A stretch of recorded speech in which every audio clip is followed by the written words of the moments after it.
It is Monday, November 1st, and it's a holiday here. It's All Saints. So I've gone on a little hike on a long-distance trail along the western banks of the River Rhine. It's called the Rhine Castle Trail, Rheinburgenweg. And I'm walking one of the northern legs of the trail today because it's close to home. But it's only about the third most beautiful leg of the whole trail. But then again, the third most beautiful leg on the Rhine Castle Trail is still spectacularly beautiful. I'll show you some pictures later on. And hiking always involves train travel, so I brought a book. In the Time of the Butterflies by Julia Alvarez, or Julia Alvarez. I'm not sure. She has lived most of her life in the US, so she probably calls herself Julia. So I had to rearrange myself again because otherwise my arm would have started shaking. So this book tells the story of the Mirabel sisters who were murdered in 1960 in the Dominican Republic, in November 1960 actually, so their anniversary is coming up. They were murdered because of their involvement with the opposition to the dictatorship of the General Trujillo, and their underground name was Las Mariposas, the butterflies, so hence the title In the Time of the Butterflies. This book was gifted to me by a friend who read it and loved it, so I'm very, very excited to be going into it. However, just in case it turns out when I'm already on the train that I'm not really in the mood for how it is written, I also brought a second book, Christopher Isherwood's Goodbye to Berlin Tales. And of course, I also have my whole Kindle library on my phone, so I guess I will be fine.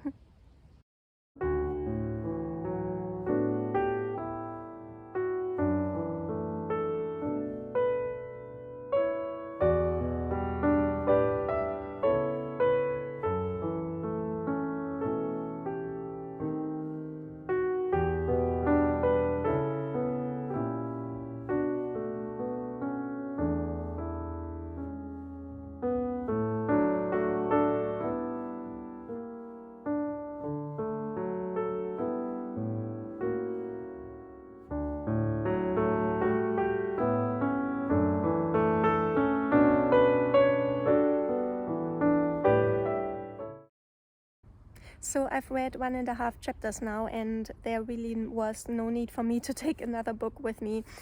This is really, really engaging. It's really thorough historical fiction that delves deeply into the minds and the personalities of the people involved, and Julia Alvarez is a great writer.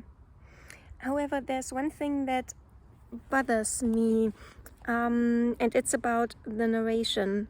So the first chapter is the frame narrative in which the surviving fourth Mirabel sister gives an interview in the now, which means 1994 when the book was written. But the second chapter is first-person narration of one of the murdered Mirabel sisters, and I think each of them are going to get chapters with their first-person narration. And that doesn't really make sense, does it? The woman is dead, isn't she? And she can't tell her own story, can she? That's kind of the point. So first-person narration doesn't really make sense. At this point, I'm still hoping that we are going to get an explanation for that will make it make sense. For instance, an explanation could be that the sisters were writing their testaments while they were still alive, knowing or fearing that something might happen to them, and their stories were then kept by the family. So that would be an explanation that would give legitimacy to first-person narration. I hope we are going to get an explanation like that, because if not, it's really just bad craft at the end of the day, and nothing makes me lose respect for a novel as much as that. However, even in that case, it will still be a very interesting thing to read. I'm also halfway along the trail, and It's a really exhausting one. It contains a vertical kilometer, and most of that vertical K is or seems to be in the first half of the trail. It's stunningly beautiful, though most of the leaves are still on the trees, or let's say most of the trees still have leaves on them, and the views are amazing, the views into the Rhine Valley. And the trail itself is also very interesting, with a mixture of forest path and rocky climbs and castles, of course, seeing as it's the Rhine Castle Trail.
Hi guys, I'm at home again. I've showered, I bought myself a cola as a treat, but I unfortunately still have some stuff to do on the computer, hence the cola, the caffeine.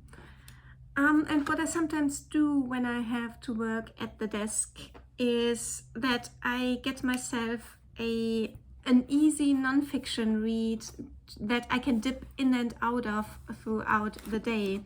And my current easy non-fiction read is A Tomb with a View by Peter Ross. Very seasonal, and its subtitle is The Stories and Glories of Graveyards, and that's exactly what it is. It is trivia about cemeteries and the people that are buried therein, and the people that are interested in the cemeteries and the graves and the people buried therein.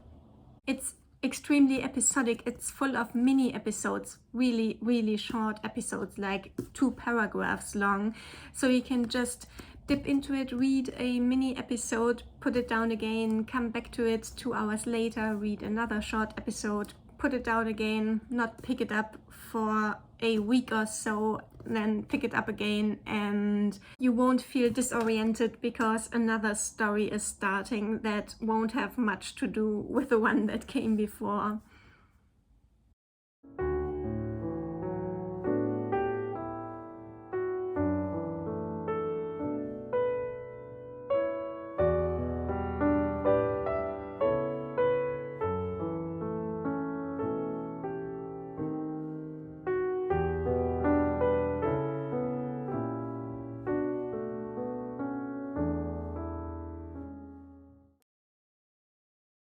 Okay, I'm calling it a day. I have retired with my bedtime book. I like reading on my Kindle at bedtime because that way I can read the last couple of pages or the last couple of chapters with the big light turned off. And the book I'm currently reading is Cascade Hunger by Gregory Ashe. This is the unexpected, for me, sequel to Stray Fears, which came out a year earlier. Cascade Hunger came out last Friday, and Stray Fears, which came out last October, is a kind of a short folk horror / romantic suspense story set in rural Louisiana. And it's a kind of a creature feature, if you like. It's about a a creature from folklore that feeds off of human misery and causes human misery, which then escalates in a cycle, which in turn will feed the creature, or the spirit rather. It can take corporeal form when it becomes strong enough, and then of course it becomes even deadlier. And there is a very sweet couple in the center of the story, or rather two sweet characters who become a couple, and now in the sequel they have to navigate their relationship, and in addition to that it turns out that the creature might be back, or maybe it is a different creature or spirit. We are not so sure yet, but the characters also have their own personal demons to fight, and it's really quite heartbreaking sometimes. No, actually all the time. I'm liking it so far, Cascade Hunger. The only thing that frustrates me is that there is a character of a kind that I'm sure you know, who you sometimes find in novels. A character who is quite obviously there in order to serve as a catalyst for the plot or the character development, but who acts in such a way or behaves in such a way that it becomes completely implausible that the other characters put up with him. And there is one extreme example of such a character in this book, and it drives me crazy, and I find it quite implausible that the other characters tolerate him and his behavior. But there is also one thing that surprised me in a good way, or an interesting way. When I started reading Cascade Hunger, I realized that it is written in a dual first-person perspective. So one chapter will be written from the point of view of one of the characters in the first person, and the next chapter told by the other one, and it's always alternating. And that is one thing that is usually a deal breaker for me. It's really, it doesn't make sense from a narratological point of view. And then I went and looked up how it was in Stray Fears, the first book, and quite to my surprise, I realized that it was the same in that book.